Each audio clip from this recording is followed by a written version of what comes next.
Hi, I'm Rick Folbaum. Defense attorneys have rested their case in the George Zimmerman second-degree murder trial. They called 18 witnesses.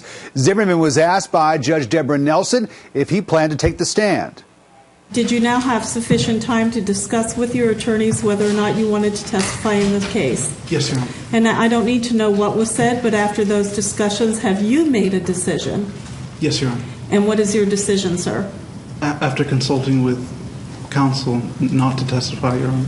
Earlier, a safety law enforcement trainer was questioned by the defense on the type of struggle between Zimmerman and Martin.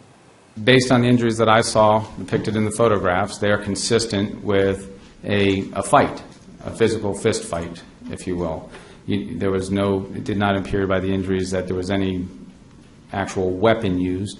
The injuries that I saw, based on my training background and experience, were consistent with that of a fist fight. The prosecution cross-examining the witness. Were you aware that the defendant described to his best friend that when he slid down, the defendant slid down, that Trayvon Martin was up around his armpits? Were you aware of that? No, I've not heard that. No, sir. Okay, well, where would the gun be now? Now the gun would be behind your left leg. Judge Nelson ruled on a couple of outstanding issues. Cell phone